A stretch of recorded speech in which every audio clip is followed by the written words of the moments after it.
സംസ്ഥാന സർക്കാരിനെ പ്രതിസന്ധിയിലാക്കുന്ന ആരോപണങ്ങളുമായി MLAമാർ ഉൾപ്പെടെയുള്ള ഇടത് സഹയാത്രികർ ADGP MR അജിത് കുമാറിനെ സാമ്പത്തിക ക്രമക്കേടും സോളാർ കേസ് അട്ടിമറിച്ച ആളെന്നുമുള്ള ആരോപണവുമായി PV അൻവർ രംഗത്ത് വന്നപ്പോൾ അഴിമതിക്കാരെ തുറന്നുകാട്ടാൻ തെരഞ്ഞെടുപ്പ് രാഷ്ട്രീയത്തിൽ നിന്ന് വിരമിക്കുന്നുവെന്ന പ്രഖ്യാപനമാണ് KT ജലീൽ നടത്തിയത്. മുഖ്യമന്ത്രിയുടെ പൊളിറ്റിക്കൽ സെക്രട്ടറി ധിക്കാരിയും അഹങ്കാരിയുമാണ് എന്നാണ് മുൻ MLA കാരാട്ട് റസാഖ് തുറന്നടിച്ചത്.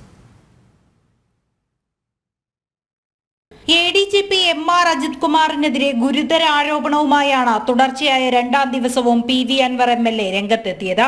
MR അജിത് കുമാർ തിരുവനന്തപുരത്ത് കവടിയാറിൽ വീട് വയ്ക്കാൻ സ്ഥലം വാങ്ങിയത് 15 കോടിക്കെന്ന് PV അൻവർ ആരോപിച്ചു. അജിത് കുമാറിന് ഇത്രയും തുക എവിടുന്ന് കിട്ടിയെന്നും PV അൻവർ ചോദിക്കുന്നു. Solar case MR Ajith Kumar ഇടപെട്ട് അട്ടിമറിച്ചതാണെന്നുമുള്ള ഒരു പോലീസ് ഉദ്യോഗസ്ഥൻ പറയുന്നതായുള്ള ഓഡിയോയും PV അൻവർ MLA പുറത്തുവിട്ടു. സോളാർ കേസിലെ പ്രതികളിൽ നിന്ന് പണം വാങ്ങി നൽകാമെന്ന് ADGP പരാതിക്കാരിയോട് പറഞ്ഞതിന് പിന്നാലെ പരാതിക്കാരി മൊഴിമാറ്റിയെന്നുമാണ് പുതിയ ശബ്ദരേഖയിലെ വെളിപ്പെടുത്തൽ. അജിത് കുമാറിന്റെ സംഘം വിമാനത്താവളത്തിൽ നിന്നും കോടികളുടെ സ്വർണം കടത്തിയിട്ടുണ്ട്. മുജീബ് എന്നയാളാണ് MR അജിത് കുമാറിന്റെ പ്രധാന സഹായി.